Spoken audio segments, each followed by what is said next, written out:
Welcome into the show, everybody. Daily Grind. I'm Mark. Got Luke here. What's going on, man? Not much, man. Happy Friday. You know, I could just dance. I like that music. I could dance to that. That is a catchy beat. The little preview video. Yeah, it's a very catchy beat. Yeah. And it is Friday. So happy Friday, everybody. We made it to the end of the week. Made it to the end of the first week of the Daily Grind. I thought pretty successful week for us. Just considering we did a show every day. I think that's all. That's the low bar we're trying to clear. Is did we do a show? Yes. Every day. Were the shows good? TBD. Yeah. But we did a show, and that's all that matters. So today we're talking about the Grizzlies Bucks. That's going to be pretty much all we're talking about today. And what the Grizzlies Bucks play tonight. This will probably be the more quote unquote dress rehearsal for the Grizzlies tonight. So I imagine what you see tonight rotation wise will be pretty similar to what we see next Wednesday. I would have to think. You think in turn, like probably down to even the man coming off, like who subs in first, I imagine. I mean, this is a good team to try out your lineups against, you know, like this is a championship caliber team. Why not use it as a full dress rehearsal? I think that's a really good way to put it. Yeah, I mean, again, like you said, I think even coming down to the actual, first man off the bench kind of thing. And I think, obviously, I think that would the first guy off the bench always going to dictate sometimes depending on lineups or depending on matchups, depending on the game. That's going to change sometimes. But, I think even down coming to first man off the bench, you're going to see a little bit of what we see next Wednesday, a little bit of a showing of Taylor Jenkins' hand, if you will, what he might consider next week going forward. And I think that, this Milwaukee Bucks team is a team that, like you said, championship caliber team. Now that they've added Damian Lillard, that's a tough team to think about when you have to guard Damian Lillard, Malik Beasley, Giannis, and then you throw and if Jay Crowder's hot. And if Jay Crowder's hot too. You throw in Pat Connaughton, who is not a bad player in his own right. I mean, can really shoot the ball. And so having to defend all those dudes is going to be tricky. I don't know who. Off the top of my head, the things I want to talk about is what I, kind of what I just alluded to is defense. Who do we think guards Damian Lillard? Is it Marcus Smart? Yes. I mean, I feel like you put Marcus on him because I mean, Marcus hasn't played yet this preseason. I think that's a good just test of his mettle. I mean, out of the gate, like, hey, man, we know you might need to warm up, but like, we're just going to throw you to the fire. We know you can handle it. Like, that's what I would do just to get him the reps. I just think not that he needs them, but just to get like chemistry with the team. I would do that. If not him, I guess Dez maybe. I don't know. And spoiler alert to our last, alluding to our last segment, you see on the rundown there is Marcus Smart starting. I don't know if he's starting, but I know he's playing. He is definitely playing tonight. Yeah. This is going to be I would say definitely. I would say 90% he's going to play. Like should play. If he plays, I think he guards Damian Lillard, and this is the situation. Again, yes, he hasn't played, but he's guarded Damian Lillard before. It's not like he's a rookie. You know what I mean? It's not like you're thrown into the fire, so quote unquote, but not really. I mean, he's been there before. He's defended high level caliber players quite a few times. So, Damian Lillard, and then you also have Malik Beasley there, and so I assume that Dez is probably on Malik Beasley. Yeah, I mean, but but then you got to look like the first game we played against them between Crowder, Beasley, and Connaughton, they had 25 threes. Like they're gonna I just don't know, and that's without Dame. Like if there's 4 guys chucking up threes like that, do we have 4 guys that we can just throw on them? I mean, they won't all be on the floor at the same time, but you got Roddy, you got Dez, you got Marcus. They could be. I mean, they should start Damian, Malik, Robin, Lopez, Giannis, and Pat Connaughton. They should start all those dudes. I wouldn't start Malik Beasley. I wouldn't. You don't think so? I mean, I would put him off the bench, right? Like as your first reserve, or would you do that with Connaughton? They started him last game, so I don't know. I mean, I would start him at the 2. Yeah, they started at the 2 against their last season against the Thunder. They lost by 23 points. Maybe that's why they lost. I like Malik. I love Malik Beasley. I think he's great. He was a guy that when I was always like, hey, if there's a guy to go get, he's the guy, right? He's that guy I want to go get. His last game, he shot 6 for 11 from 3, only a cool 54%. Dude, and he's not afraid to get the volume either. That's what I like about him. He will shoot 11 attempts. It's awesome. That's pretty good.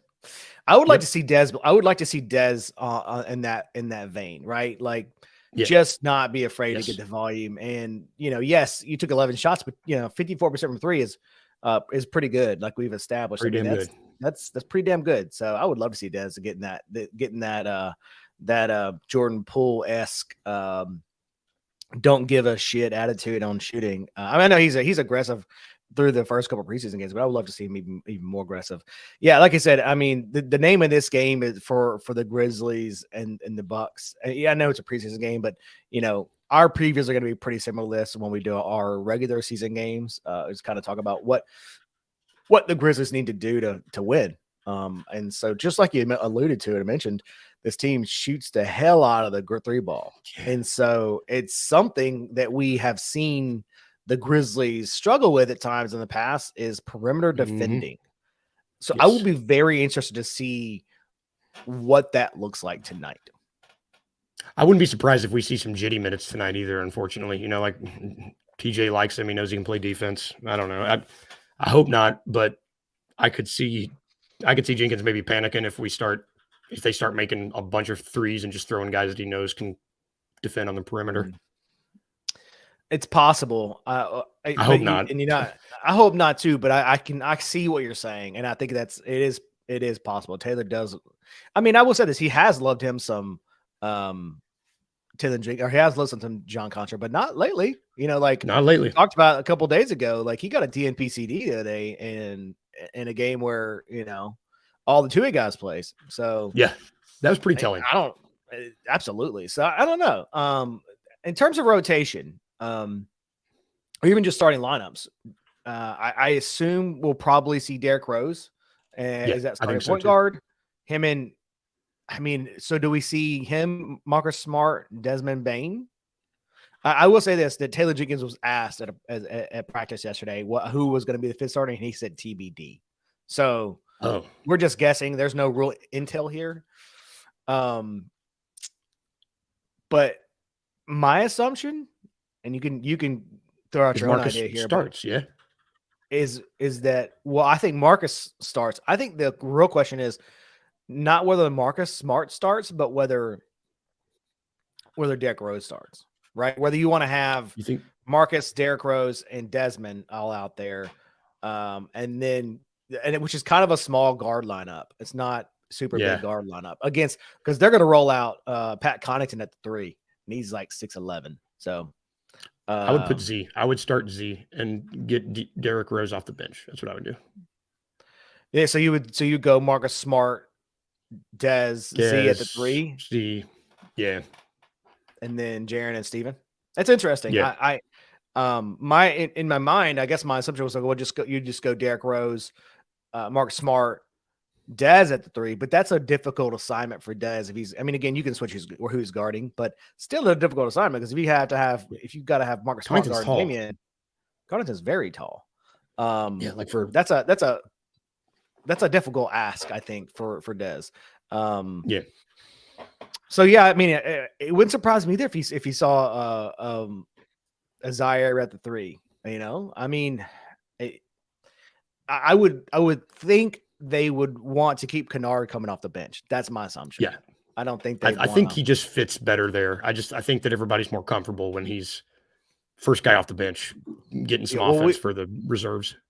We talked about this maybe a couple days ago. Well, I don't know who we were talking about, but you're going against worse guys, and so I think getting Luke off the bench is probably the best fit for him, even when he has that opportunity to start. I think we were talking about Brandon Clark when we were talking about this, but he's kind of like that fringe starter. Like he could start on some bad teams, probably not on some good teams. Well, that means that, he's probably better off coming off the bench where he can really excel against backups. Yes. And so you can't hunt him on defense as much when he's against backups. That's very true. It's a good point. And I would say, him and Derrick Rose, I think having that just familiarity with each other is gonna from Detroit. You're gonna need that. Really gonna need that working together. So you love to see to get that going as quick as possible. I assume that we'll probably see 10 players, maybe more.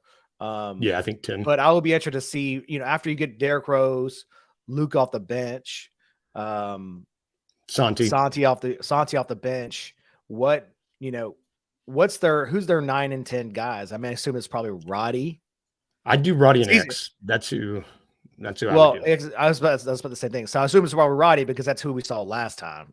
And X as that I guess third big. Third big if we need him. Although Lofton's been getting some minutes, man. I don't know.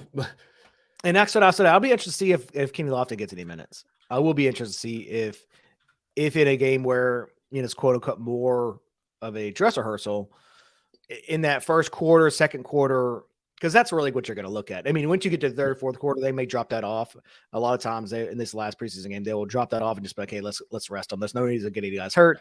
We've seen what we want to see in the first, second quarter, kind of seen the rotations. You might see a little bit of the third quarter, but after that, it's kind of like Sunday. That middle of the third quarter, it was 2A guys in there, and it really didn't matter at that point. So we're looking at the first and second quarter, so I would be curious to see in that first and second quarter what happens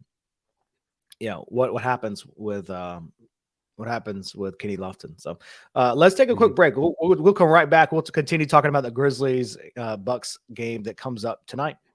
I am highly upset, man. Oh, man. ESPN, you dastardly dogs you. Last week had us feeling good. They picked the Grizzlies to be first in the West with about 48.5 wins. And what a difference a few days makes. What a difference. You put out your list of the top 100 players in the NBA. Desmond Bain jumps in at 61. Jaren Jackson Jr. comes in at number 31. Jaren's top 25 to me, but if you all right, whatever. I think that's a little slight to Jaren. Desmond Bain is disgusting, in my opinion. But then we get Ja Morant, All-NBA player, 2-time All-Star. one of the most dynamic offensively players in the NBA, Ja Morant. That guy was number 35 on their list, Kenny Stubblefield. The same people that said the Grizzlies will be the first team in the West, they're going to get that done with just some regular dudes. Tune in to the Anthony Sane Show, Wednesdays and Fridays at 12 p.m. weekly on the Bluff City Media YouTube channel. Just curious, you kind of talked about the transfers and things like that. How has that changed your mindset from a roster management standpoint? Like, incredible recruiter. All the classes, I think we had 2 back-to-back and 21 and 22 top classes. How does that change with the transfer portal? Do you start focusing more on upperclassmen? Do you kind of get away from the younger freshmen? How does that work? Yeah, so I still believe in our coaching staff and the way we do things and developing guys. And that I will never get away from that philosophy. We're still going to recruit a high school class. Now, there's a lot of colleges out there that say, screw this. We're pushing all the chips in on this roster, win right now, and we'll figure it out. Sure. And if it doesn't, right, it implodes and bad things happen. But I think you still have to bring in true freshmen and develop them and see what they can become. And that I'll never waver from that. But the portal certainly changed things. Tune in to Tigers Untapped with TJ Willis and Trey Lasley every Wednesday at 3 p.m. on the Bluff City Media YouTube channel.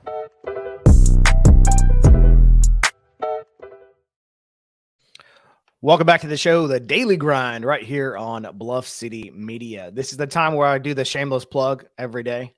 If you're not already a Bluff City Media insider, go and do so. It is super cheap, super cool. And guess what? It lets us do all these shows that we do for you guys all the time. So we have our show coming every day. We have Bluff City Bets. You see on the screen, comes out Thursday, Fridays.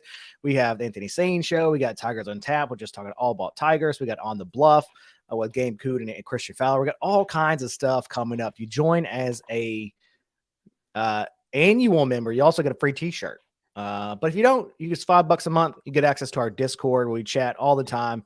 The Grizzlies games are always bonkers in that chat. So come hang out with us, come talk with us, and make sure you do a annual membership if you can. If you can't, please just subscribe to the YouTube channel. We're like so close to 2,000 subscribers. I think last night I looked and we were like 1994, which is some of you guys' birth year. So go and subscribe to the YouTube channel. It ain't me. I couldn't be me. I'm old.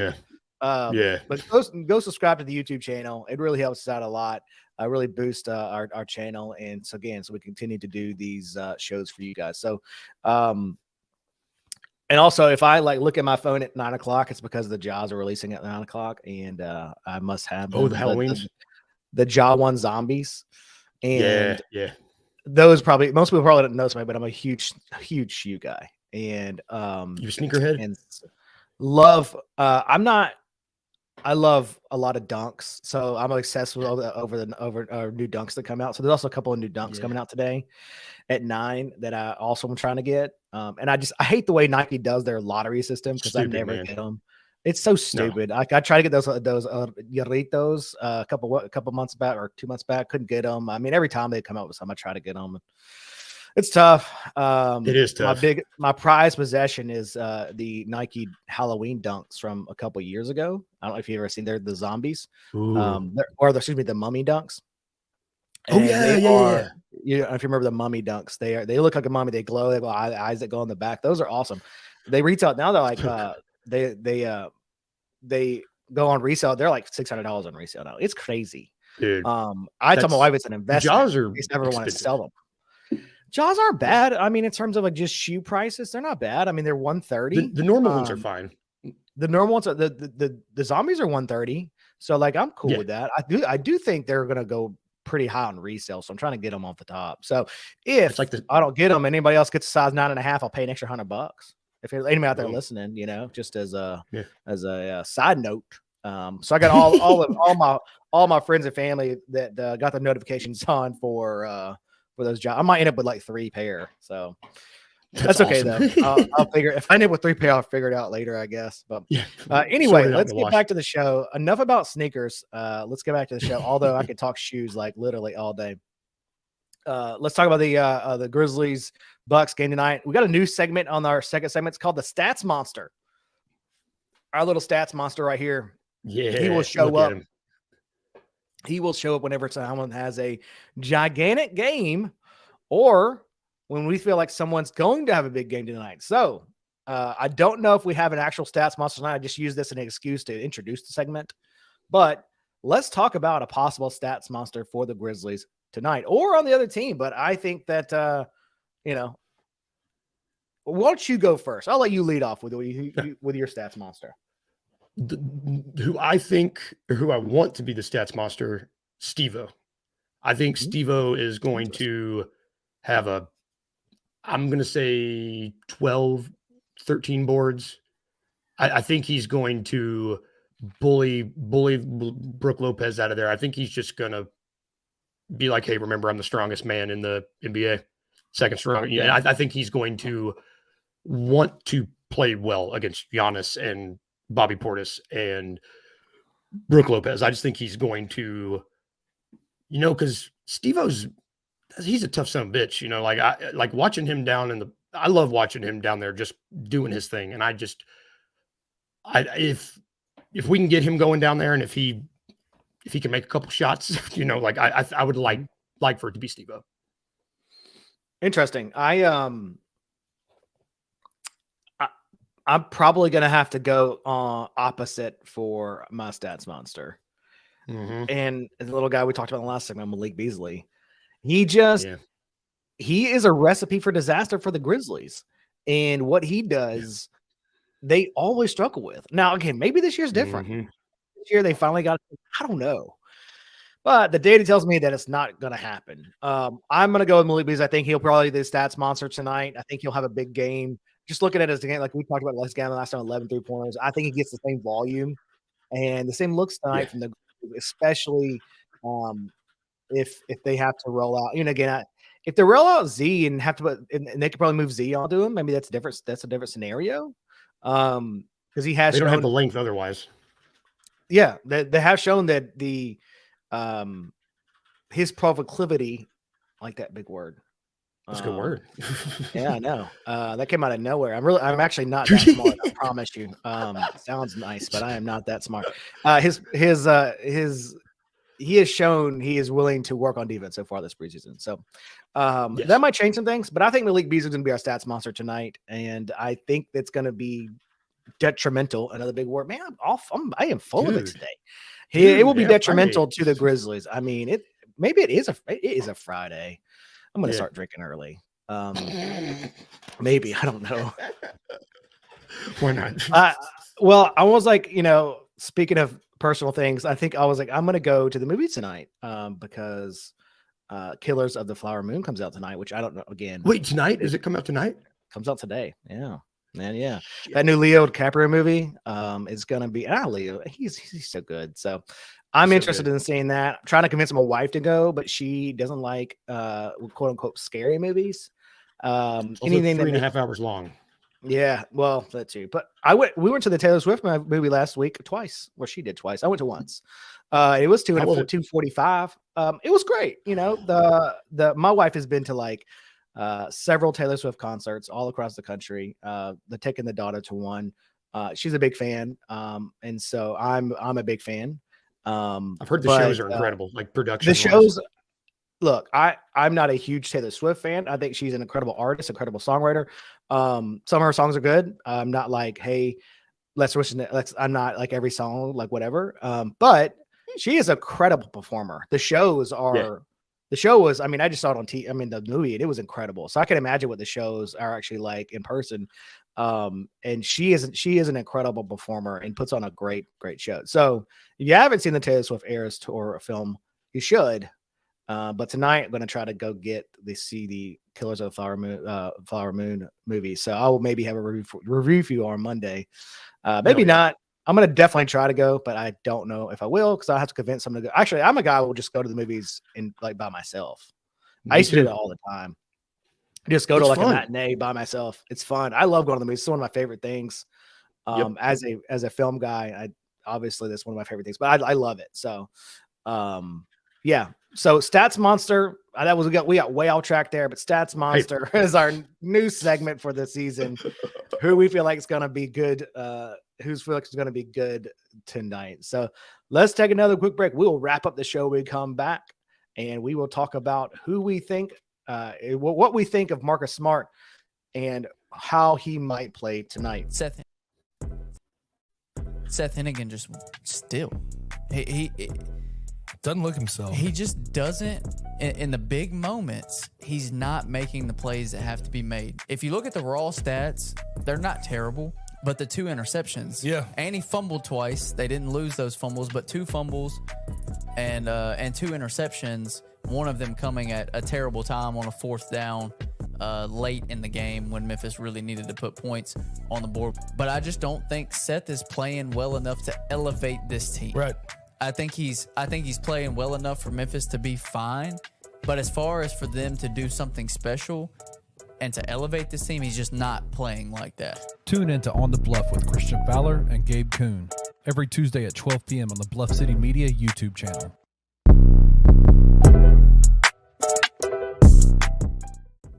Kenny, there are certain guys in the NBA that are enigmatic players. They're going to be appealing to a large fan base.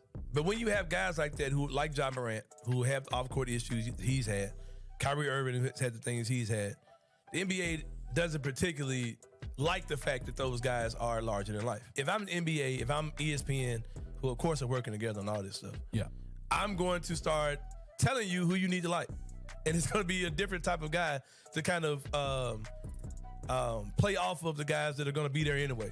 Let me put these squeaky clean image guys that we want to put in front of you up there as well to kind of counteract some of the stuff we get with the guys that we don't have any control out of. So let me put the Tyrese Halliburtons in front of you. Let me put the Shai Gilgeous-Alexanders in front of you, the Josh Giddys. Let me force these guys in front of you, not particularly on national television games, but let me just kind of create these little sub agendas with these guys to kind of make them those second tier stars that we're gonna like put out in front as well. Like, they're doing this on purpose, man. Like, if anybody can't see this, like, come on, man. Do not sit there and tell me that you really think that Tyrese Halliburton is a top 20 player in the NBA. Tune in to The Anthony Sane Show Wednesdays and Fridays at 12 p.m. weekly on the Bluff City Media YouTube channel. Welcome back to the show, the Daily Grind on Grizzlies show right here on Bluff City Media. Again, I was just having I had to go to that segment break so I could text my wife about shoes. So, nonetheless, let's wrap this show up. Finish talking about this Grizzlies Heat preview. We've talked about it less than we've talked about shoes today. So I would like to get back to basketball. That's on me. And that's on me, guys. Marcus Smart, again, we think, I said earlier, I think probably 90% he's going to play.